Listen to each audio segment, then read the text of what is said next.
Suamiku tega mengatai aku layaknya seorang babu yang begitu hina, dan dia justru membanggakan gundiknya di acara peresmian hotel tempat ia bekerja. Namun tak lama aku langsung buat dia syok saat aku katakan bahwa aku pemilik hotel tersebut dan aku permalukan dia di depan seluruh karyawanku. Sebelum masuk ke ceritanya, absen dulu yuk dengan cara subscribe, like, dan komen di bawah. Oke, kita mulai. Malam itu udara terasa lengket. Sama seperti perasaan Anindita setiap kali Bayu, suaminya, akan pulang. Ia berdiri di depan kompor, mengaduk sup krim jamur dengan gerakan monoton. Aroma gurih menyebar ke seluruh dapur yang luas dan dingin. Dapur yang lebih mirip pajangan majalah interior daripada tempat memasak sehari-hari. Semua perabotannya dari merek ternama. Permukaannya mengilap tanpa satupun bekas goresan. Anindita yang memilih semuanya, tentu saja dengan uangnya. Tetapi Bayu yang selalu membanggakannya di depan teman-temannya seolah itu adalah hasil kerja kerasnya sendiri. Pintu depan berderi terbuka, diikuti oleh suara langkah sepatu kulit mahal yang tergesa-gesa di lantai marmer. Bayu masuk, melempar tas kerjanya ke sofa bludru berwarna zamrud tanpa peduli. Anindita menarik napas panjang, menyiapkan senyum terbaiknya yang sudah terlatih. "Sayang, sudah pulang?" Sapanya lembut, sambil membawa mangkuk sup ke meja makan. Bayu tidak menjawab. Ia melonggarkan dasinya, matanya menatap tajam ke arah Anindita, dari atas ke bawah, seolah menilai barang dagangan. Anindita mengenakan daster katun sederhana. Rambutnya diikat seadanya. Tidak ada riasan di wajahnya. Ia adalah gambaran istri rumahan yang sempurna. Gambaran yang selama ini sengaja ia ciptakan dan Bayu telan mentah-mentah. "Kau tidak lupakan malam ini acara apa?" tanya Bayu. Nadanya dingin dan penuh tuntutan. "Tentu saja tidak, Mas. Peresmian Bayu Grand Palace."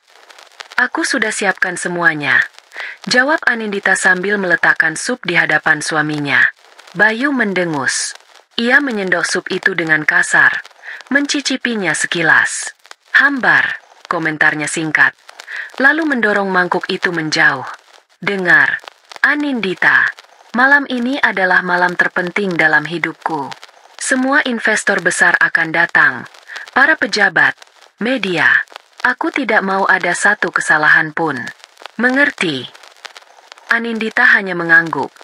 Tangannya terkepal di bawah meja.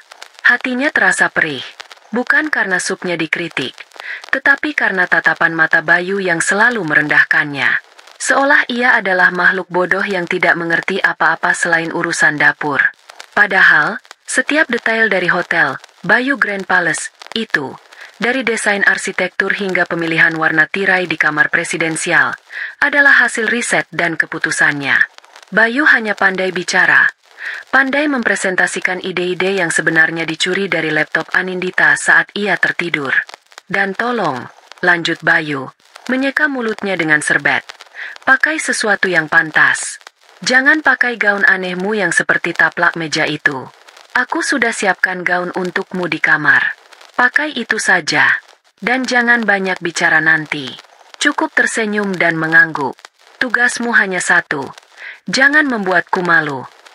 Setelah mengucapkan itu, Bayu bangkit dan berjalan menuju kamarnya, meninggalkan Anindita sendirian dengan sup yang mulai mendingin dan hati yang membeku. Anindita menatap punggung suaminya yang tegap. Selama 5 tahun pernikahan, ia telah menjadi bayangan. Bayangan yang sabar, yang mengalah, yang mendukung dari belakang.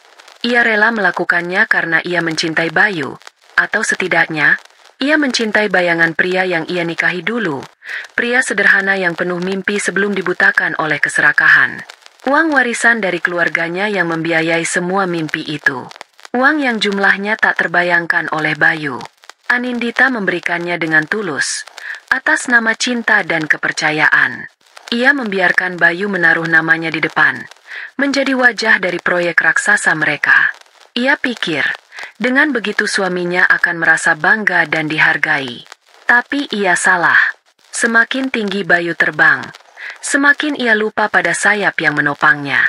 Ia mulai menganggap Anindita sebagai beban, sebagai aksesori usang yang tidak cocok dengan gaya hidup barunya. Anindita tidak segera beranjak dari meja makan. Ia membuka ponselnya, membaca pesan singkat dari pengacara pribadinya, Pak Wisnu. Semua dokumen sudah siap, Bu. Sesuai instruksi. Anindita tersenyum tipis. Senyum yang tidak pernah dilihat Bayu. Senyum yang tajam dan penuh perhitungan. Malam ini memang malam terpenting. Bukan untuk Bayu, tapi untuknya. Malam ini adalah malam pembalasan. Ia berjalan ke kamar. Di atas ranjang terhampar sebuah gaun malam berwarna merah menyala.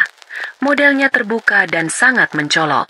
Itu bukan seleranya, tapi selera wanita yang sering ia lihat fotonya di ponsel Bayu secara diam-diam. Wanita bernama Riana. Anindita mengambil gaun itu, lalu melemparkannya ke sudut ruangan. Ia membuka lemari pakaiannya yang besar, melewati deretan gaun mahal yang dibelikan Bayu untuk pamer, dan mengambil sebuah gaun sederhana dari bagian paling belakang. Gaun sutra berwarna biru malam, potongannya klasik dan elegan. Tidak mencolok, tetapi memancarkan aura wibawa yang tenang. Gaun itu adalah gaun pertama yang ia beli dengan uang hasil investasinya sendiri. Sebuah investasi rahasia yang bahkan tidak diketahui oleh Bayu. Setelah mandi, ia mulai merias wajahnya. Bukan riasan tebal yang biasa dipakai para sosialita. Ia hanya memoles wajahnya tipis-tipis, menonjolkan matanya yang tajam dan bibirnya yang tegas. Ia menata rambutnya dengan sanggul modern yang rapi, memperlihatkan lehernya yang jenjang. Ketika ia bercermin, yang ia lihat bukanlah Anindita si istri rumahan.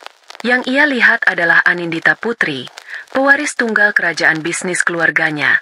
Seorang wanita yang telah lama tertidur dan kini siap untuk bangun. Bayu keluar dari kamar mandi, sudah rapi dengan setelan tuxedo mahalnya. Ia berhenti sejenak saat melihat Anindita. Ada kilat aneh di matanya, campuran antara kaget dan sedikit terpesona, tetapi egonya dengan cepat mengambil alih. "Kenapa kau tidak pakai gaun yang kusiapkan?" tanyanya ketus. "Aku tidak suka warnanya, Mas. Terlalu norak," jawab Anindita tenang, sambil memakai anting berlian kecil di telinganya. "Terserah kau saja. Ingat pesanku. Jangan berbuat bodoh." Bayu membuang muka, lalu menyemprotkan parfum ke seluruh tubuhnya. Aroma yang dulu Anindita sukai, kini terasa memuakan. Dalam perjalanan menuju hotel, mobil mewah mereka melaju dalam keheningan. Bayu sibuk dengan ponselnya, tersenyum-senyum sendiri membaca pesan yang masuk. Anindita tahu siapa pengirimnya.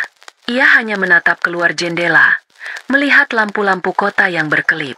Ia teringat saat pertama kali ia dan Bayu merencanakan hotel ini. Mereka duduk di warung kopi sederhana, menggambar sketsa di atas serbet. Saat itu, mimpi mereka terasa begitu murni. Kini, mimpi itu telah berubah menjadi monster keserakahan yang siap menelan suaminya sendiri. Anindita tidak merasa sedih. Ia hanya merasa lelah. Lelah berpura-pura, lelah diremehkan, lelah menjadi orang lain. Malam ini, semua kepura-puraan itu akan berakhir. Saat mobil berhenti di lobi utama, Bayu Grand Palace, Anindita menarik napas dalam-dalam. Pertunjukan akan segera dimulai. Kilatan lampu blitz menyambut mereka begitu pintu mobil terbuka. Puluhan wartawan dan juru kamera sudah menunggu di karpet merah yang tergelar megah. Bayu keluar lebih dulu, tersenyum lebar sambil melambaikan tangan seperti seorang bintang film. Ia mengulurkan tangannya pada Anindita, sebuah gestur yang tampak mesra di depan kamera, tetapi Anindita bisa merasakan cengkeraman dingin dan posesif di lengannya. Hotel itu benar-benar luar biasa. Lobi utamanya dihiasi lampu kristal raksasa yang berkilauan, memantulkan cahaya ke lantai marmer yang licin. Pilar-pilar tinggi menjulang ke langit-langit yang dilukis dengan detail rumit. Semua persis seperti yang Anindita bayangkan, bahkan lebih indah. Ada sedikit rasa bangga di hatinya, tetapi rasa itu segera tergantikan oleh pemandangan di depannya. Seorang wanita dengan gaun merah menyala yang tadi ia lihat di kamar, berjalan mendekati mereka. Wanita itu, Riana, memiliki senyum yang direkayasa dan tatapan mata yang lapar. Ia langsung menggamit lengan Bayu yang bebas, sama sekali tidak memedulikan keberadaan Anindita. "Sayang, kamu hebat sekali." Hotel ini luar biasa, seru Riana dengan suara manja yang dibuat-buat. Bayu tertawa bangga. Ia melepaskan pegangannya pada Anindita begitu saja, lalu merangkul pinggang Riana dengan mesra. Tentu saja, ini semua berkat inspirasi darimu, sayang. Katanya, cukup keras agar orang-orang di sekitar mereka bisa mendengar.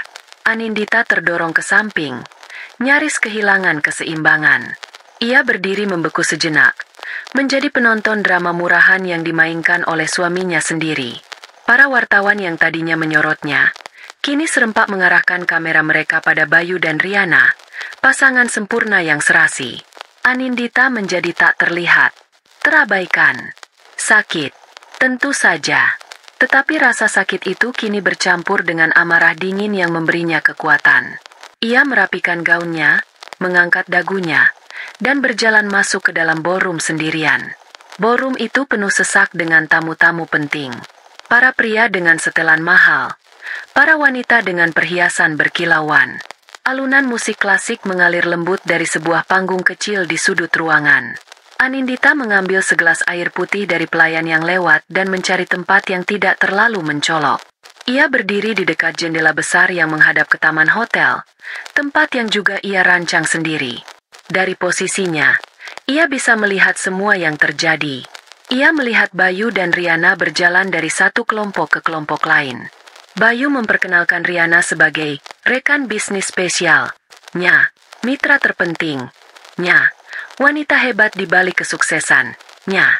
Setiap kata yang keluar dari mulut Bayu adalah belati yang menusuk langsung ke jantung Anindita. Tapi Anindita tidak menangis. Matanya tetap kering dan fokus, merekam setiap detail, setiap wajah, setiap senyum palsu. Ia melihat Pak Harto, investor utama dari Singapura, orang yang paling sulit diyakinkan. Anindita ingat, ia menghabiskan waktu seminggu penuh untuk menyiapkan proposal dan data analisis pasar hanya untuk meyakinkan Pak Harto. Bayu hanya datang di pertemuan terakhir untuk menandatangani kontrak. Sekarang, Bayu sedang menepuk-nepuk punggung Pak Harto seolah mereka adalah sahabat lama, sementara Riana terkikik genit di sampingnya. Beberapa tamu undangan yang mengenal Anindita sebagai istri Bayu menatapnya dengan pandangan campur aduk. Ada yang kasihan, ada yang mencemooh, ada yang penasaran. Seorang ibu sosialita yang dulu sering mengundangnya ke acara arisan, menghampirinya. Anindita, sayang, kamu sendirian saja? Bayu mana? Tanyanya dengan nada prihatin yang dibuat-buat. Mas Bayu sedang sibuk menyapa tamu, Bu. Jawab Anindita dengan senyum sopan. Oh, begitu. Dan wanita yang bersamanya itu, siapa ya? Rekan bisnisnya? Mesra sekali kelihatannya. Lanjut si ibu. Matanya berbinar penuh gosip. Mungkin saja. Saya tidak terlalu tahu urusan bisnis Mas Bayu. Jawab Anindita datar. Ia tidak ingin memberi kepuasan pada si ibu untuk mengorek lebih dalam. Si ibu tampak sedikit kecewa dengan jawaban Anindita. Lalu pamit pergi untuk bergabung dengan kelompoknya. Mungkin untuk menyebarkan berita terbaru. Anindita kembali menyendiri. Ia tidak butuh teman bicara. Ia tidak butuh simpati. Malam ini, ia adalah seorang jenderal yang sedang mengamati medan perang sebelum pertempuran besar dimulai. Ia tahu di mana posisi musuh, di mana kekuatan dan kelemahannya. Ia hanya perlu menunggu waktu yang tepat untuk memberi komando serangan. Waktu terasa berjalan lambat. Anindita terus berdiri di posisinya. Punggungnya lurus, tatapannya tenang. Ia melihat Riana tertawa terlalu keras, memperlihatkan giginya yang terlalu putih. Ia melihat Bayu menuangkan anggur untuk Riana. Tatapannya penuh pemujaan palsu. Mereka berdua adalah aktor di panggung kepalsuan yang mereka ciptakan sendiri. Dan Anindita adalah sutradara yang akan segera mengakhiri pertunjukan ini dengan akhir yang tidak akan pernah mereka duga. Seorang pria tua berjas abu-abu menghampirinya. Itu Pak Wisnu, pengacaranya. Ia membawa sebuah map tipis di tangannya. Selamat malam, Bu Anindita. Sapanya pelan. Selamat malam, Pak Wisnu. Bagaimana? Semuanya sudah di tempat. Proyektor sudah terhubung dengan laptop saya. Tim keamanan juga sudah siap menerima perintah dari Ibu. Kita hanya perlu menunggu aba-aba. Lapor Pak Wisnu dengan suara rendah. Baik, terima kasih, Pak Wisnu. Tunggu sebentar lagi, kata Anindita. Pak Wisnu mengangguk, lalu berbaur kembali dengan kerumunan. Ketenangan Anindita semakin kokoh. Rencananya berjalan mulus. Tak lama kemudian, pembawa acara naik ke atas panggung utama. Suaranya yang berat menggema di seluruh ruangan, meminta perhatian para tamu. Musik berhenti. Semua orang menoleh ke arah panggung. Inilah saat yang ditunggu-tunggu. Hadirin sekalian yang kami hormati, tibalah kita di puncak acara. Marilah kita sambut visioner di balik berdirinya mahakarya ini, pemilik sekaligus direktur utama dari Bayu Grand Palace, Bapak Bayu Perkasa. Tepuk tangan riuh membahana. Bayu, dengan senyum paling lebar dan paling palsu, berjalan menuju panggung. Ia menaiki tangga dengan langkah angkuh, melambaikan tangan ke kiri dan ke kanan. Sebelum ia mulai berbicara, ia mengulurkan tangannya pada Riana. Dan tentu saja, saya tidak akan berada di sini tanpa wanita hebat ini. Riana, ayo naik ke sini bersamaku, panggilnya. Riana berjalan dengan gaya seperti model, disambut oleh tepuk tangan yang tak kalah meriah. Ia berdiri di samping Bayu, memeluk lengannya dengan erat. Mereka tampak seperti raja dan ratu malam itu. Anindita, dari sudutnya yang sepi, menyaksikan semua itu dengan hati yang mati rasa. Ia meneguk habis air putihnya. Rasa dingin menjalari kerongkongannya, menjernihkan pikirannya. Ia tahu apa yang akan terjadi selanjutnya. Dan ia siap. Ia sangat siap. Bayu berdiri di tengah panggung, bermandikan cahaya sorot yang hangat. Ia tampak seperti dewa kecil di singgasananya, memandang rendah pada lautan manusia yang mengaguminya. Senyumnya lebar, memamerkan gigi putih hasil perawatan mahal. Di sampingnya, Riana bergelayut manja, seolah-olah ia adalah piala yang baru saja dimenangkan. Anindita, dari sudutnya yang temaram, bisa melihat betapa palsunya semua itu. Senyum Bayu tidak pernah mencapai matanya. Tatapannya kosong dan serakah. Selamat malam, hadirin sekalian. Sapa Bayu. Suaranya diperkuat oleh sistem pengeras suara terbaik, suara yang Anindita sendiri yang memilihnya. Malam ini, kita tidak hanya merayakan berdirinya sebuah gedung. Kita merayakan sebuah mimpi. Mimpi yang saya bangun dengan keringat, darah, dan air mata. Anindita nyaris tertawa mendengarnya. Keringat? Darah? Tidak pernah. Air mata? Hanya air mata buaya saat proposal pertamanya ditolak investor sebelum Anindita turun tangan dengan dananya. Bayu melanjutkan pidatonya yang panjang dan bertele-tele. Ia berbicara tentang visi, tentang kerja keras, tentang bagaimana ia memulai semuanya dari nol. Ia berterima kasih kepada bank, kepada kontraktor, kepada tim desain interior, menyebutkan nama-nama yang sebagian besar adalah orang-orang yang ia sogok atau tekan. Ia berterima kasih kepada semua orang, kecuali satu nama yang paling penting. Namanya tidak pernah disebut. Ia seolah tidak ada. Anindita tidak lagi merasa sakit hati. Ia hanya merasa muak. Ia seperti menonton film yang sudah ia tahu akhir ceritanya. Ia hanya menunggu satu adegan kunci, satu dialog yang akan menjadi pemicu bagi segalanya. Dan tentu saja, kata Bayu, nadanya berubah menjadi lebih lembut. Ia menoleh dan menatap Riana dengan penuh cinta. Kesuksesan ini tidak akan pernah tercapai tanpa inspirasi dari seseorang yang sangat spesial. Seorang bidadari yang memberi saya kekuatan saat saya hampir menyerah. Dialah sumber inspirasi dari setiap detail keindahan di hotel ini. Riana tersipu malu. Sebuah akting yang sangat meyakinkan. Para tamu bertepuk tangan, terbuai oleh drama romantis yang tersaji di depan mereka. Anindita memejamkan matanya sejenak. Ia teringat malam-malam tanpa tidur yang ia habiskan untuk merevisi desain. Ia teringat perjalanan bolak-balik ke luar negeri untuk mencari marmer terbaik. Ia teringat perdebatan alotnya dengan para arsitek untuk memastikan setiap sudut hotel ini sempurna. Semua itu kini diklaim sebagai inspirasi dari seorang wanita yang bahkan tidak bisa membedakan antara granit dan keramik. Pidato Bayu hampir selesai saat sebuah suara menginterupsinya.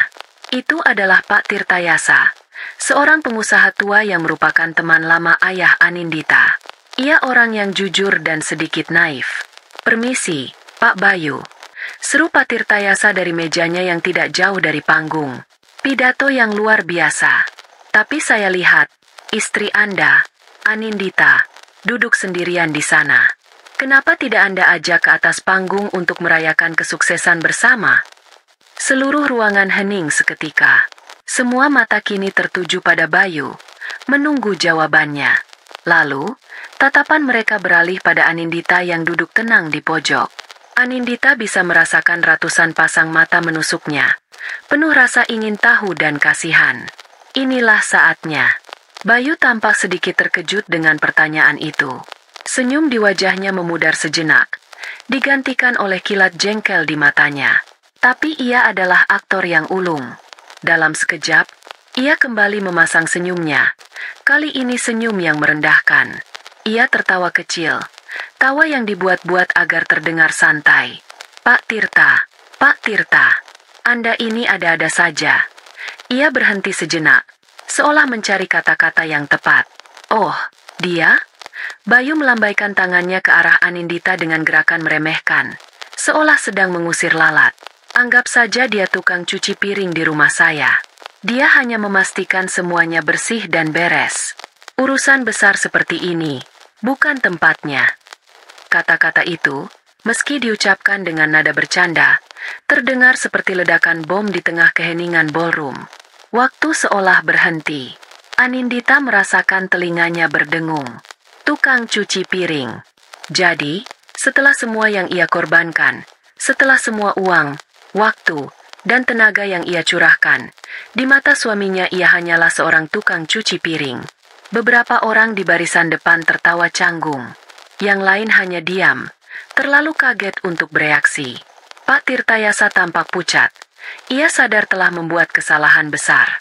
Riana, di sisi lain, tersenyum penuh kemenangan. Ia menatap Anindita dengan tatapan menghina yang terang-terangan. Anindita merasakan sesuatu putus di dalam dirinya. Bukan hatinya, karena hatinya sudah lama mati rasa. Yang putus adalah benang kesabaran terakhir yang selama ini ia pegang erat-erat. Ia menatap lurus ke arah Bayu, tidak lagi dengan tatapan seorang istri, tetapi dengan tatapan seorang lawan. Bayu merasa telah berhasil mengendalikan situasi dengan leluconnya, memutuskan untuk mengakhiri semuanya dengan sebuah kejutan besar. Ia meraih tangan Riana dan mengangkatnya tinggi-tinggi. "Dan karena malam ini adalah malam kejujuran," serunya dengan suara lantang, "maka saya ingin memperkenalkan kepada Anda semua, bukan hanya sebagai inspirasi saya, tetapi sebagai wanita hebat yang akan menjadi pendamping hidup saya.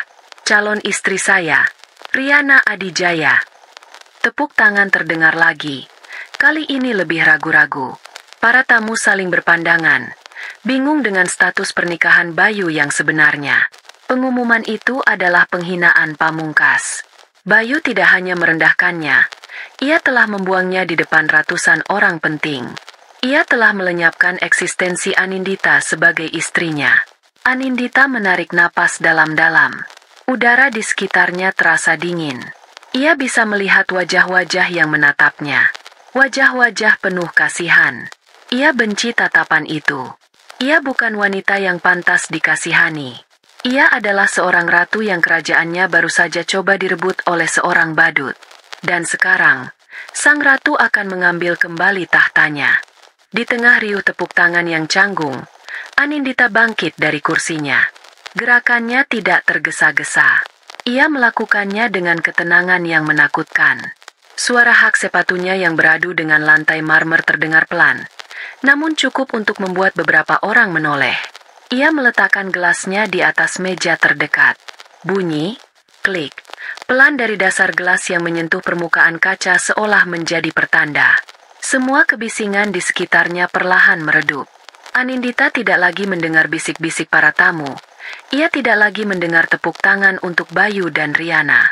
Yang ia dengar hanyalah detak jantungnya sendiri, yang berdetak dengan ritme yang kuat dan stabil. Ia mulai berjalan. Langkah pertamanya terasa berat, seolah mengangkat beban 5 tahun pernikahannya. Ia berjalan keluar dari bayang-bayang, dari sudut gelap tempat Bayu menempatkannya. Cahaya ballroom yang terang kini menyinari gaun biru malamnya, membuatnya tampak bersinar. Semua mata kini tertuju padanya. Senyap, keheningan total menyelimuti ballroom megah itu. Para tamu yang sedang bertepuk tangan, menurunkan tangan mereka perlahan. Para pelayan yang sedang berkeliling, berhenti di tempat. Bahkan alunan musik yang sayup-sayup terdengar dari pengeras suara, seolah ikut mati. Di atas panggung, Bayu dan Riana berhenti tersenyum. Mereka menatap Anindita yang berjalan mendekat dengan tatapan bingung. Riana berbisik di telinga Bayu. Dia mau apa? Suruh keamanan mengusirnya. Bayu mengernyitkan dahi. Ia merasa terusik. Acaranya yang sempurna dirusak oleh wanita yang seharusnya hanya diam di pojok. Ia memberi isyarat mata kepada 2 orang petugas keamanan berbadan tegap yang berjaga di dekat tangga panggung. Anindita terus berjalan. Setiap langkahnya penuh perhitungan. Ia melewati meja Pak Tirtayasa, yang menatapnya dengan rasa bersalah dan khawatir. Anindita memberinya sedikit anggukan, sebuah isyarat bahwa semuanya baik-baik saja, bahwa ini bukanlah salahnya. Ia melewati meja para sosialita yang tadi membicarakannya. Mereka kini menatapnya dengan mulut sedikit terbuka, terkejut melihat keberaniannya. Anindita tidak memedulikan mereka. Tujuannya hanya satu, panggung itu. 2 petugas keamanan bergerak maju, menghadang jalan Anindita tepat di depan tangga panggung. Mereka memasang badan, membentuk dinding manusia. "Maaf, Bu, Ibu tidak boleh naik," kata salah satu dari mereka dengan suara berat namun sopan. Anindita berhenti. Ia tidak terlihat takut atau gentar. Ia menatap kedua pria besar itu dengan tenang. Di atas panggung, Bayu tersenyum puas. Ia pikir, drama kecil ini sudah selesai. Tapi kemudian, sesosok bayangan muncul dari kerumunan. Pak Wisnu, pengacaranya, berjalan dengan langkah cepat namun tenang. Ia tidak berkata apa-apa pada Anindita. Ia langsung menghampiri kepala keamanan yang berdiri tak jauh dari sana.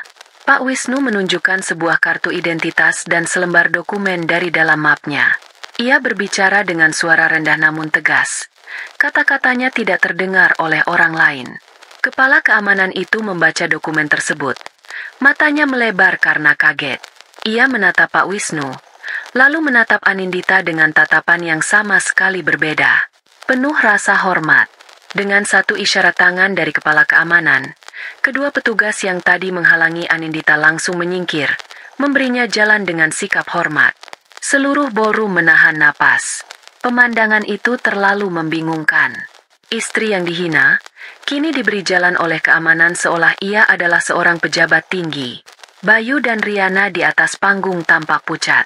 Senyum puas di wajah Bayu lenyap seketika, digantikan oleh kerutan kebingungan dan firasat buruk. Ada sesuatu yang salah. Sangat salah.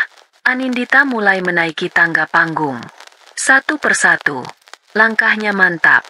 Tidak goyah sedikit pun. Ia tidak lagi melihat kerumunan. Matanya terkunci pada 2 orang yang berdiri di tengah panggung. Suaminya dan selingkuhannya. Saat kakinya menginjak lantai panggung, ia bisa merasakan getarannya. Ia bisa merasakan panasnya lampu sorot di kulitnya. Ia terus berjalan hingga berhenti tepat di depan mikrofon utama yang berada di tengah, memisahkan Bayu dan Riana. Ia berdiri di sana sejenak. Di antara mereka berdua, ia menatap lurus ke depan, ke arah para tamu yang menatapnya dengan 1000 pertanyaan. Lalu, ia menoleh ke kiri, menatap Riana yang tampak ketakutan. Kemudian ia menoleh ke kanan, menatap Bayu, suaminya. Di mata Bayu, Anindita melihat keterkejutan, kemarahan, dan untuk pertama kalinya, ia melihat ketakutan. Anindita tidak mengatakan apa-apa. Ia hanya mengulurkan tangannya yang lentik dan dengan gerakan yang sangat tenang, ia mengambil mikrofon dari penyangganya. Keheningan di ruangan itu begitu pekat, hingga suara napas Anindita yang sedikit terengah terdengar melalui pengeras suara. Ia memegang mikrofon itu dengan erat. Ia siap bicara. Dunia siap mendengarkan. Anindita memegang mikrofon dengan kedua tangannya. Terasa dingin dan berat. Sebuah benda mati yang akan segera menjadi senjatanya. Ia menarik napas, bukan karena gugup, tetapi untuk mengumpulkan semua oksigen di dalam ruangan, semua kekuatan yang selama ini terpendam. Matanya menatap lurus ke depan, melewati ratusan wajah yang menatapnya, dan tertuju pada satu titik di dinding belakang. Titik fokus yang membuatnya tetap tenang. "Selamat malam semuanya." Suaranya terdengar jernih dan mantap, memenuhi setiap sudut ballroom. Tidak ada getar, tidak ada keraguan. "Maaf saya menginterupsi. Sepertinya ada sedikit kebingungan di sini yang perlu saya luruskan." Di sampingnya, Bayu menatapnya dengan amarah yang tertahan.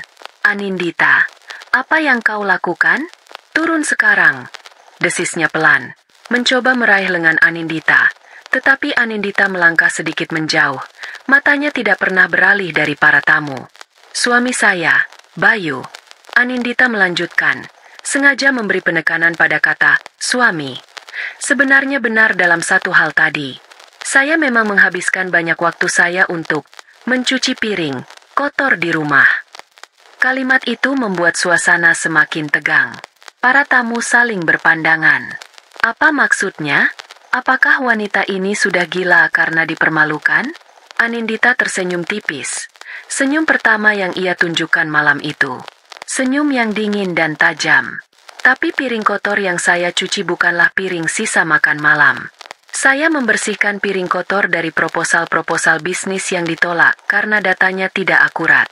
Saya membersihkan piring kotor dari hutang-hutang kartu kredit yang ia gunakan untuk membiayai wanita lain. Saya membersihkan piring kotor dari kesepakatan-kesepakatan bisnis di bawah tangan yang nyaris membuatnya masuk penjara." Setiap kalimat adalah sebuah tamparan. Wajah Bayu berubah dari marah menjadi pucat pasi. Ia ingin menghentikan Anindita, tetapi kakinya terasa terpaku di lantai.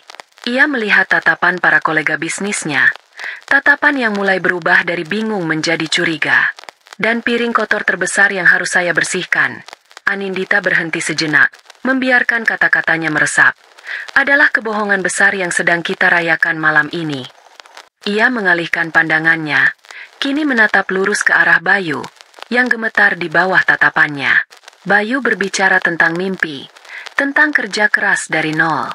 Itu kebohongan yang indah. Tapi kebenarannya adalah, setiap sen yang digunakan untuk membangun hotel ini, dari tiang pancang pertama yang ditanam di tanah ini, hingga setiap helai benang di spray sutra di kamar-kamarnya, hingga lampu kristal yang menggantung di atas kepala kita, semuanya berasal dari satu sumber. Anindita mengangkat dagunya. Inilah momennya. Inilah kalimat yang telah ia simpan selama bertahun-tahun.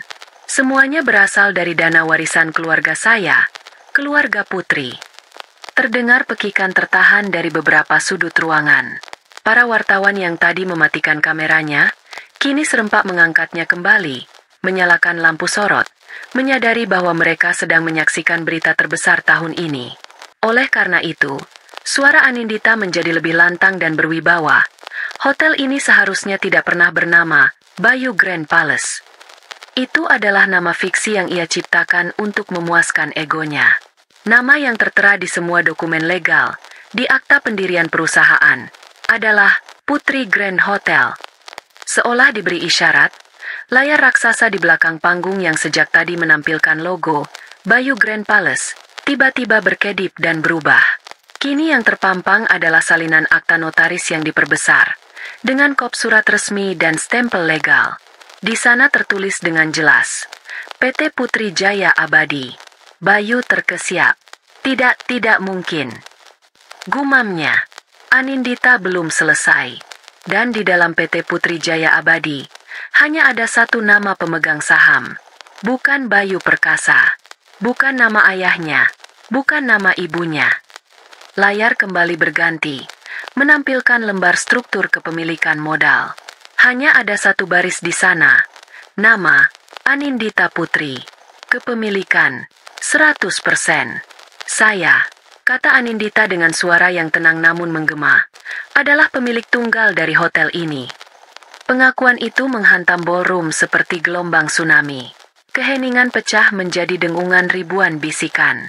Orang-orang mengeluarkan ponsel mereka, memotret layar, merekam wajah Anindita, wajah Bayu, wajah Riana. Bohong. Ini semua bohong, teriak Bayu akhirnya. Suaranya serak dan putus asa. Dia memalsukan dokumen. Dia gila. Jangan percaya padanya. Anindita menatap suaminya dengan pandangan kasihan. Benarkah, Mas? Kalau begitu, coba jelaskan dokumen berikutnya. Layar berganti lagi. Kali ini menampilkan serangkaian bukti transfer bank. Transfer dalam jumlah miliaran rupiah, mengalir dari rekening pribadi atas nama Anindita Putri ke rekening proyek pembangunan hotel. Tanggalnya tercatat rapi, dari 3 tahun yang lalu hingga bulan kemarin. Itulah pukulan terakhir. Tidak ada lagi yang bisa disangkal. Bukti itu mutlak. Kebohongan Bayu telah ditelanjangi di depan semua orang. Ia terhuyung mundur. Napasnya tersengal-sengal. Riana, yang sejak tadi dia membeku, kini menatap Bayu dengan ngeri. Pria yang ia kira adalah tambang emas, ternyata hanyalah seorang penipu. Pria yang ia puja-puja, kini tidak punya apa-apa. Dunianya runtuh dalam hitungan detik. Anindita menurunkan mikrofonnya perlahan. Ia tidak perlu berkata apa-apa lagi.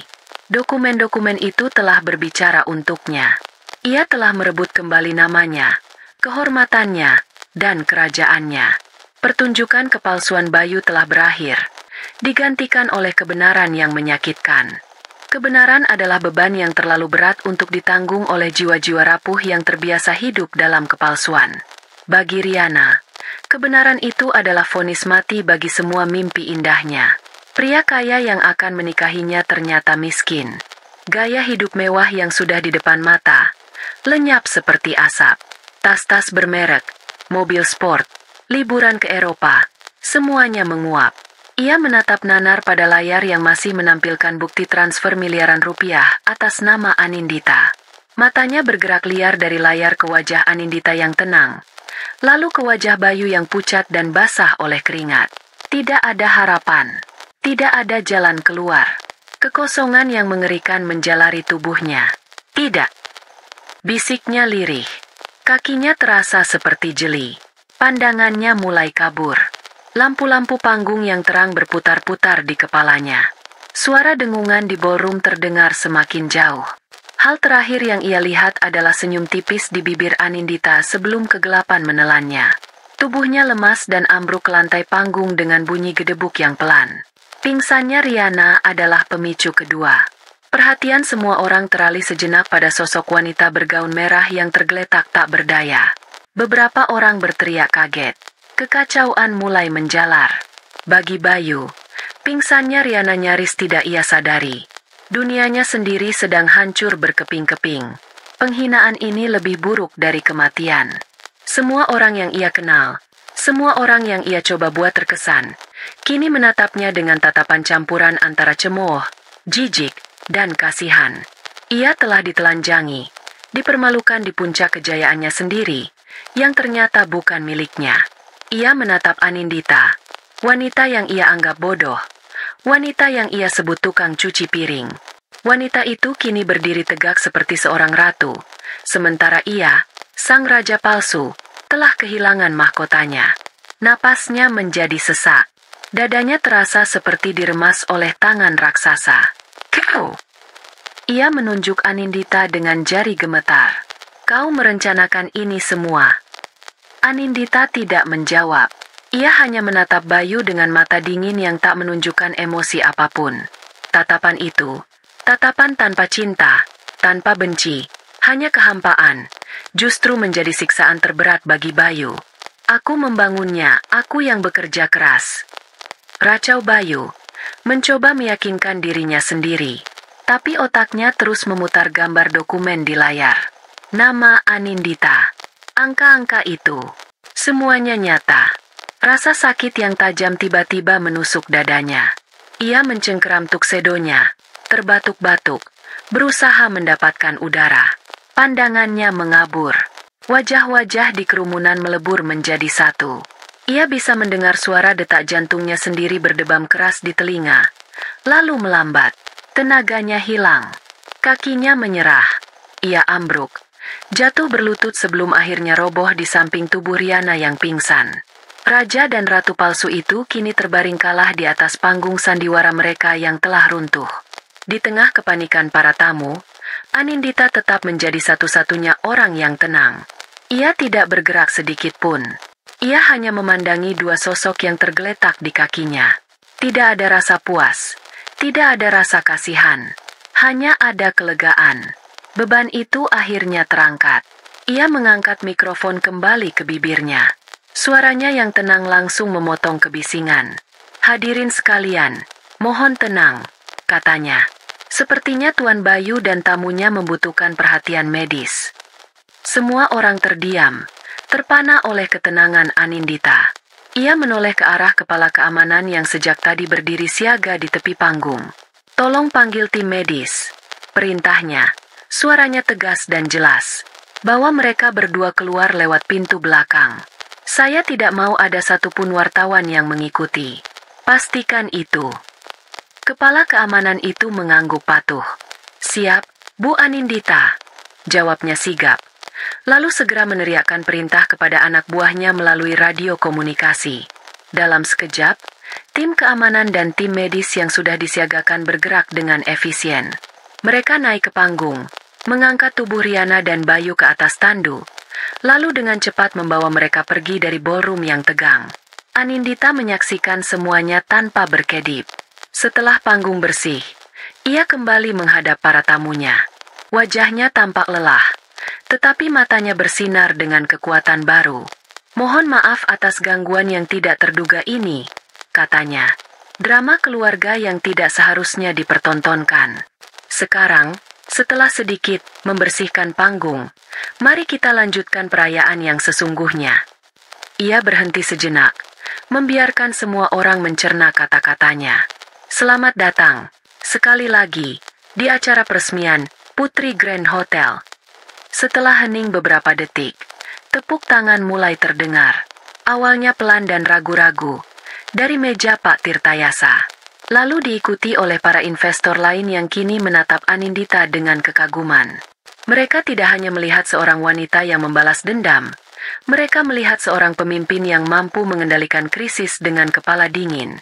Dalam beberapa saat, seluruh ballroom bergemuruh dengan tepuk tangan yang jauh lebih meriah dan tulus daripada tepuk tangan yang mereka berikan untuk Bayu tadi. Mereka bertepuk tangan untuk sang ratu yang asli. Tepuk tangan yang menggema di ballroom itu terasa berbeda. Bukan lagi tepuk tangan basa-basi untuk seorang pembual, melainkan sebuah pengakuan tulus untuk seorang pemimpin yang baru saja lahir. Anindita berdiri di tengah panggung, membiarkan suara itu menyelimutinya sejenak. Ini adalah musik kemenangannya. Ia tidak tersenyum lebar, hanya sedikit tarikan di sudut bibirnya, sebuah ekspresi kepuasan yang tenang. Ia mengangkat tangannya sedikit, meminta keheningan. Kerumunan itu patuh seketika. "Terima kasih," katanya. Suaranya kini terdengar lebih hangat, lebih ramah, tetapi tetap menyimpan nada wibawa yang tak terbantahkan. "Saya tahu malam ini penuh dengan kejutan. Tapi saya berjanji, mulai dari detik ini, satu-satunya kejutan yang akan Anda dapatkan dari Putri Grand Hotel adalah pelayanan kami yang luar biasa." Ia kemudian beralih dari drama pribadi ke visi bisnis. Ia berbicara dengan lancar dan penuh percaya diri, tanpa teks, tanpa keraguan. Ia menjelaskan filosofi di balik hotel itu, sebuah filosofi yang selalu ia pegang teguh namun selalu diabaikan oleh Bayu. Ia berbicara tentang pentingnya integritas, tentang membangun bisnis yang jujur, tentang memberikan pengalaman terbaik bagi setiap tamu, bukan hanya sebagai klien, tetapi sebagai keluarga. "Hotel ini bukan hanya tumpukan batu bata dan semen." Lanjutnya, matanya menyapu seluruh ruangan, menatap mata para investor satu persatu. "Ini adalah sebuah janji. Janji kenyamanan, janji kemewahan yang tulus, dan janji sebuah rumah kedua bagi siapapun yang melangkahkan kakinya melewati pintu kami. Dan saya, sebagai pemilik, akan memastikan setiap janji itu terpenuhi." Pidatonya singkat, padat, dan kuat. Tidak ada bualan, tidak ada janji kosong, hanya ada komitmen yang tulus. Setelah selesai, tepuk tangan kembali membahana, kali ini lebih keras dari sebelumnya. Anindita tahu, ia tidak hanya merebut kembali hotelnya, ia telah memenangkan hati dan kepercayaan para pemangku kepentingan. Ia kemudian melakukan sesuatu yang menunjukkan betapa matang perencanaannya. Tentu saja, saya tidak bisa melakukan ini sendirian. Sebuah kapal pesiar sebesar ini membutuhkan seorang kapten yang andal untuk operasional sehari-hari. Karena itu, dengan bangga saya ingin memperkenalkan kepada Anda semua, seorang profesional di dunia perhotelan dengan pengalaman lebih dari 20 tahun. Beliau akan menjabat sebagai General Manager Interim dari Putri Grand Hotel, Bapak Santoso. Dari salah satu meja, seorang pria berusia 50-an dengan penampilan tenang dan profesional, bangkit berdiri. Ia mengangguk hormat pada Anindita lalu berjalan ke atas panggung. Para tamu berbisik. Banyak dari mereka yang mengenali nama Santoso, seorang manajer hotel legendaris yang dikenal bertangan dingin dan sangat berintegritas. Pilihan Anindita langsung mengirimkan pesan kuat kepada pasar. Hotel ini berada di tangan yang sangat serius dan kompeten. Anindita menyerahkan mikrofon kepada Pak Santoso, yang kemudian memberikan sambutan singkat yang profesional, menegaskan komitmennya untuk bekerja di bawah visi Anindita. Pemandangan itu sempurna. Seorang pemilik yang visioner berdampingan dengan seorang operator yang berpengalaman. Semua keraguan tentang masa depan hotel ini lenyap seketika. Setelah turun dari panggung, Anindita tidak lagi menyendiri di sudut. Ia kini adalah pusat perhatian. Para tamu mengerumuninya, berebut untuk mengucapkan selamat. Ia menyapa mereka semua dengan ramah, menjawab pertanyaan, dan menerima kartu nama. Pak Harto, investor dari Singapura, adalah orang pertama yang berhasil menembus kerumunan. Wajahnya yang tadi tegang kini tampak lega. Bu Anindita, saya benar-benar terkesan, katanya dengan tulus. Saya harus akui, saya sempat khawatir tadi.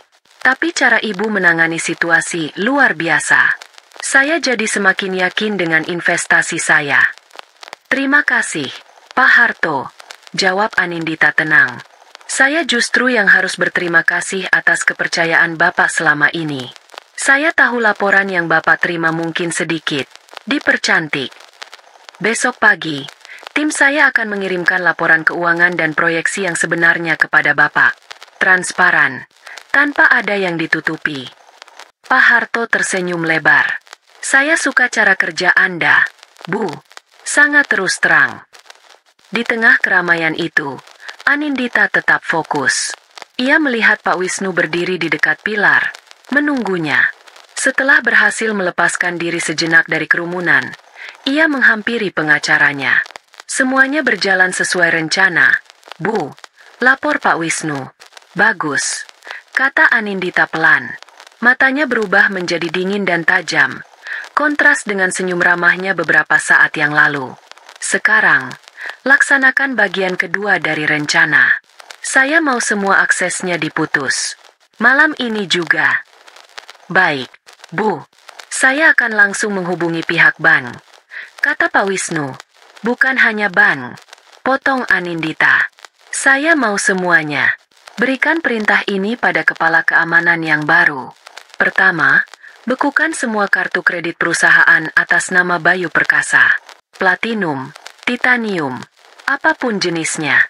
Efektif detik ini juga. Pak Wisnu mencatat di tabletnya.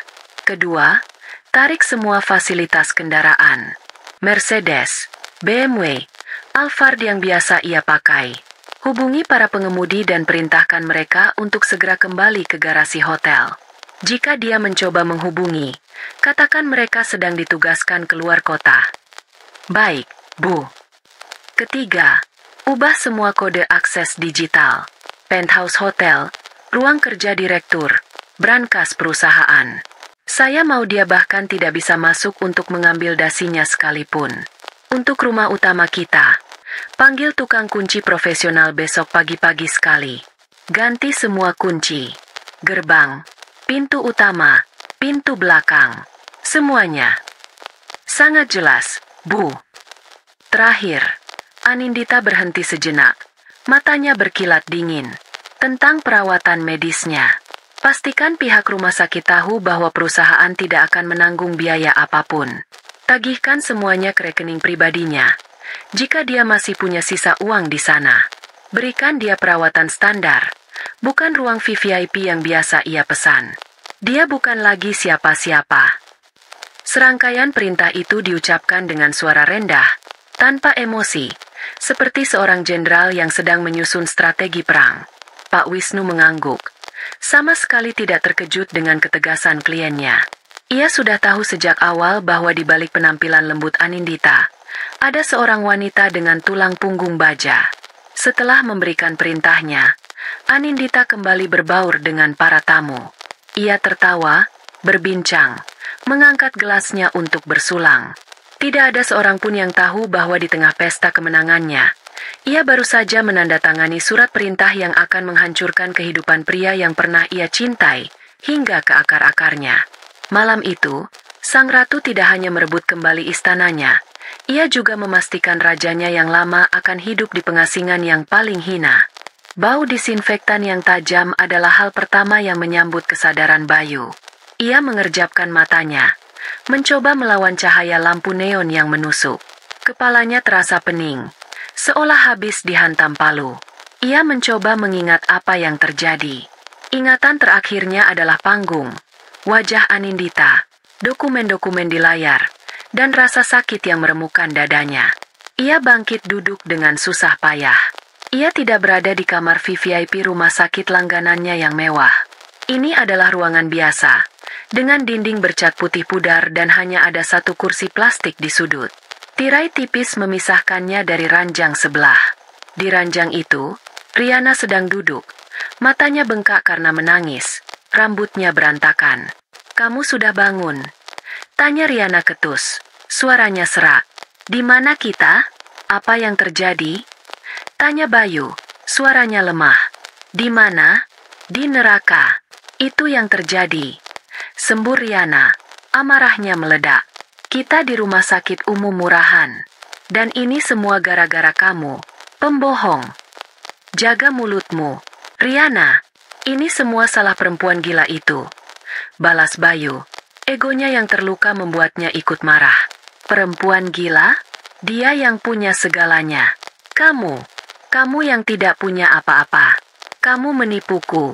Bayu, kamu bilang kamu kaya raya. Kamu bilang hotel itu milikmu." Riana mulai histeris, memukul-mukul kasur dengan tangannya. "Aku tidak menipu. Aku yang membangun hotel itu. Dia hanya..." Bayu kehabisan kata-kata. Apa yang bisa ia katakan? Semua bukti sudah terpampang nyata. Pertengkaran mereka terhenti saat seorang perawat masuk sambil membawa papan jalan dan beberapa lembar kertas. "Selamat pagi. Karena kondisi bapak dan ibu sudah stabil, dokter mengizinkan untuk pulang hari ini. Mohon selesaikan administrasinya di kasir depan." Administrasi. Bayu secara naluriah merogoh saku celananya, mencari dompetnya. Ia mengeluarkan kartu kredit perusahaan berwarna hitam mengilap.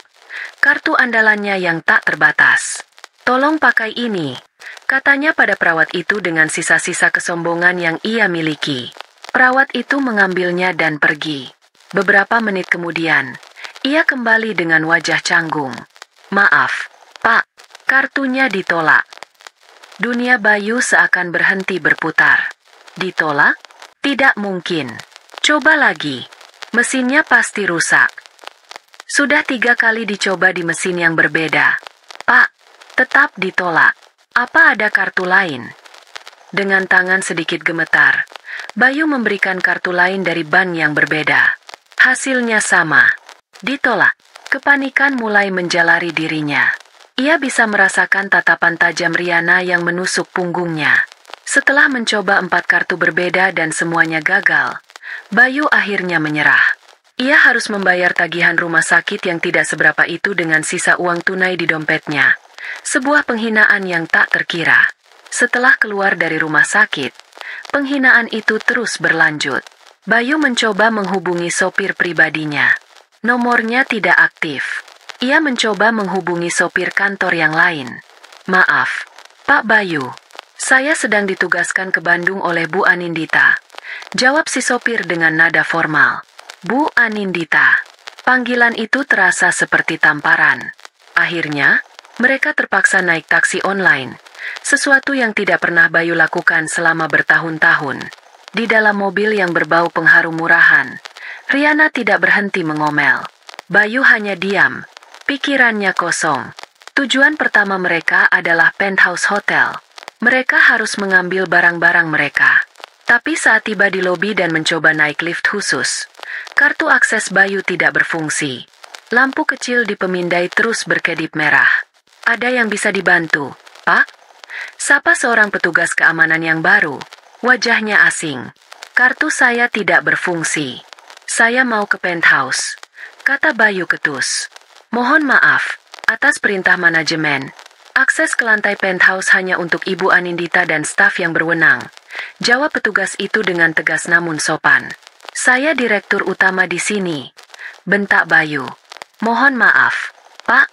Data kami menunjukkan posisi itu sekarang dipegang oleh pejabat sementara. Kami hanya menjalankan perintah. Diusir dari hotelnya sendiri. Bayu menarik tangan Riana dengan kasar. Keluar dari lobi dengan perasaan malu yang membakar. Rencana berikutnya. Rumah. Ia masih punya rumah. Anindita tidak mungkin berani mengusirnya dari sana. Mereka tiba di depan gerbang megah rumah mereka. Tapi gerbang itu tertutup rapat. Bayu mencoba membukanya dengan remote di mobil. Tidak ada respons. Ia turun dan mencoba menekan bel. Tidak ada jawaban. Ia menggedor-gedor gerbang besi itu seperti orang gila. Buka! Buka pintu ini! Teriaknya. Saat itulah, sebuah motor berhenti di dekat mereka. Pengendaranya, seorang kurir berseragam, turun dan menghampiri Bayu. Permisi, dengan Bapak Bayu Perkasa. Iya, saya. Jawab Bayu tidak sabar. Kurir itu menyerahkan sebuah amplop coklat tebal. Ada surat untuk Bapak. Mohon tanda tangan di sini. Dengan perasaan tidak enak, Bayu menandatanganinya dan mengambil amplop itu.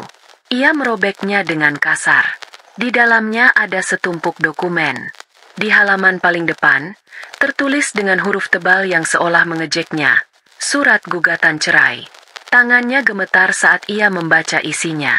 Anindita tidak hanya menuntut cerai. Ia juga menuntut ganti rugi atas semua dana perusahaan yang telah Bayu salahgunakan untuk kepentingan pribadi, termasuk untuk membiayai Riana. Di lembar berikutnya, ada surat resmi dari PT Putri Jaya Abadi, yang memberitahukan pemecatannya dari semua posisi, pembekuan semua aset dan fasilitas perusahaan, dan peringatan hukum untuk tidak mendekati properti milik perusahaan, termasuk rumah yang sedang ia coba masuki. Bayu meremas kertas-kertas itu. Ia telah kehilangan segalanya. Hotelnya, posisinya, hartanya, mobilnya, rumahnya. Semuanya lenyap dalam waktu kurang dari 24 jam. Ia menatap Riana, yang juga telah membaca surat itu dari balik bahunya. Wajah Riana pucat pasi, penuh kengerian. Jadi semuanya benar-benar habis, bisik Riana. Bayu tidak menjawab. Ia hanya bisa menatap kosong ke arah gerbang rumah yang tertutup rapat. Gerbang menuju kehidupannya yang telah hilang. Di tangannya, surat gugatan cerai itu terasa seperti vonis mati bagi dunianya. Dunia di luar gerbang rumah yang tertutup itu terasa asing dan kejam.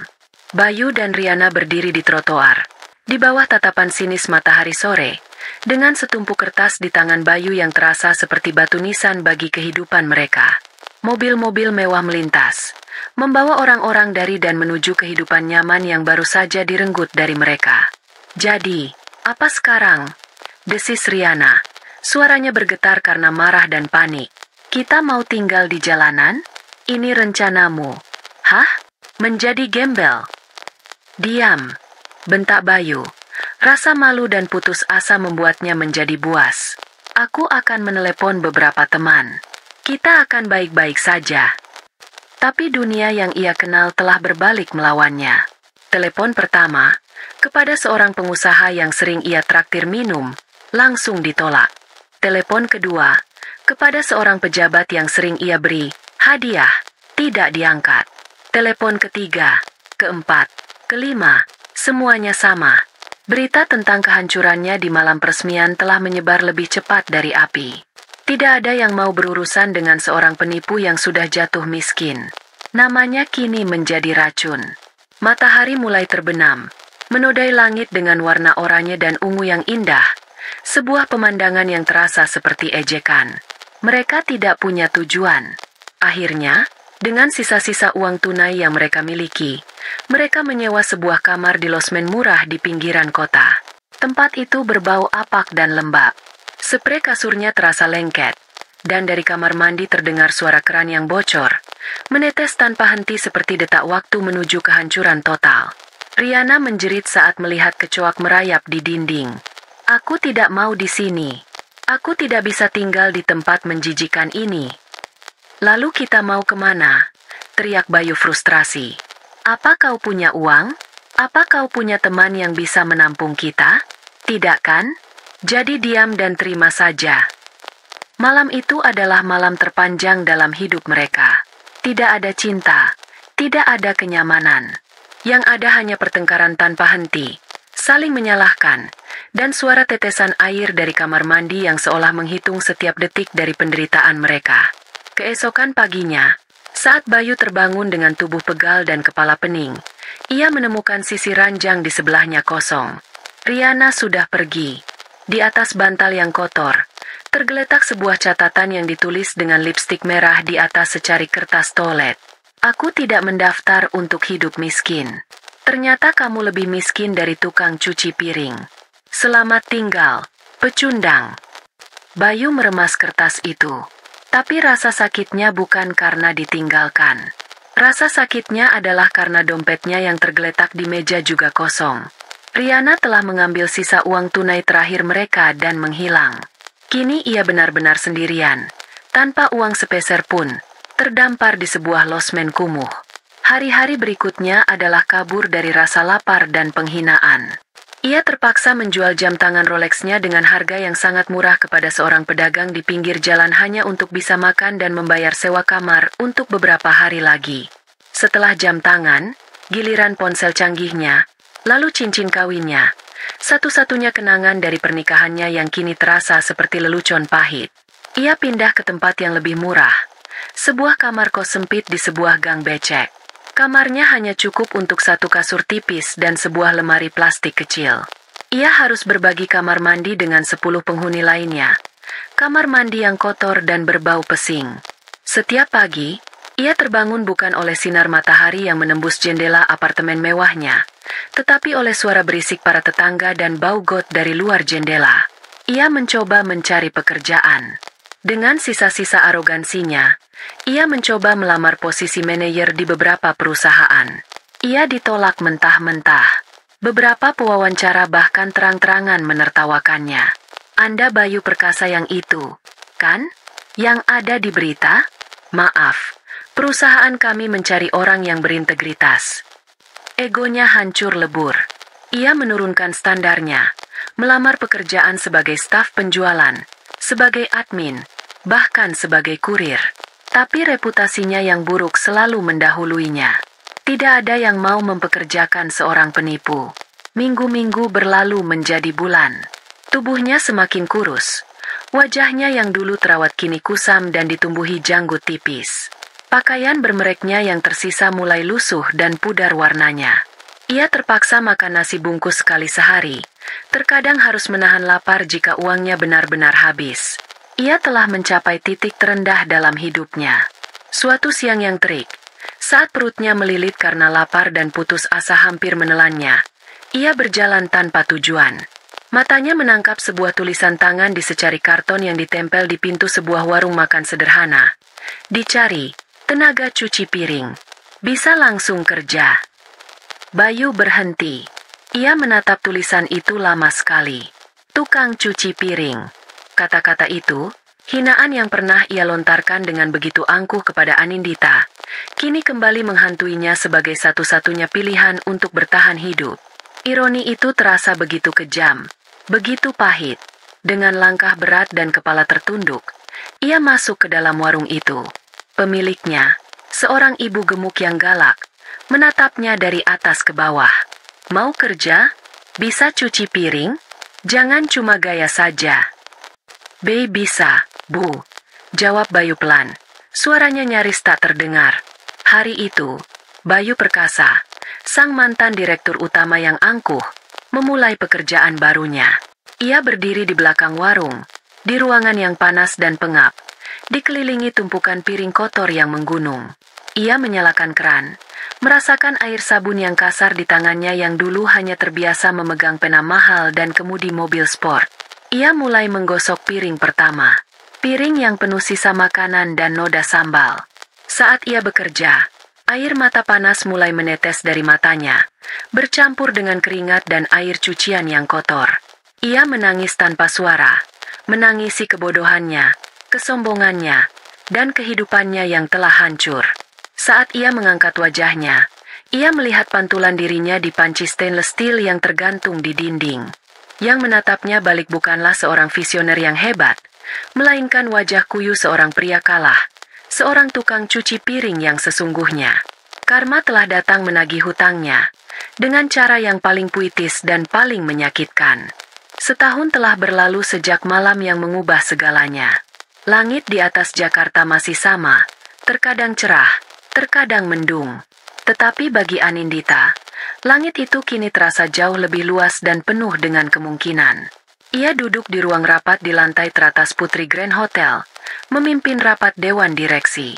Penampilannya telah berubah. Ia tidak lagi menyembunyikan dirinya dalam pakaian sederhana. Hari ini ia mengenakan blazer berwarna krem yang dipotong dengan sempurna, rambutnya ditata rapi, dan di matanya ada kilatan percaya diri yang tenang. Data kuartal ketiga menunjukkan tingkat hunian kita mencapai 92%, tertinggi di antara hotel bintang 5 di area ini. Katanya, suaranya bergema di ruangan yang didominasi oleh kaca dan kayu gelap itu. Penghargaan Best New Luxury Hotel yang kita terima bulan lalu juga berhasil meningkatkan citra merek kita secara signifikan. Sekarang, mari kita bahas proposal ekspansi ke Bali.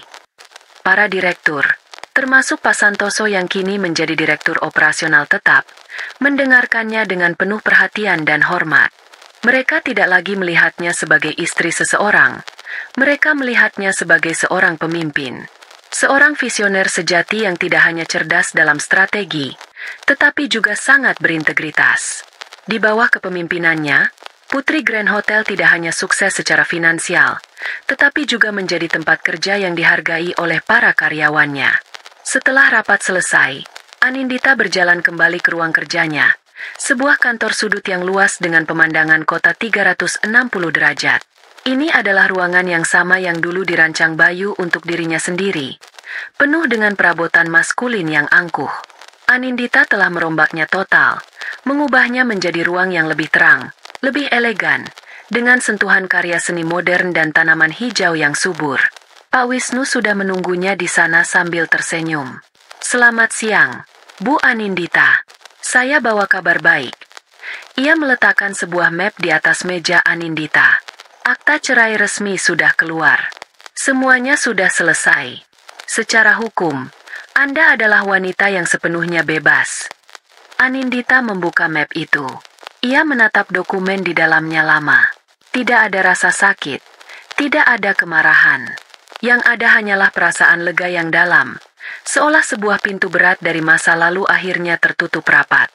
Ia mengambil pena dan menandatangani lembar tanda terima dengan goresan yang mantap.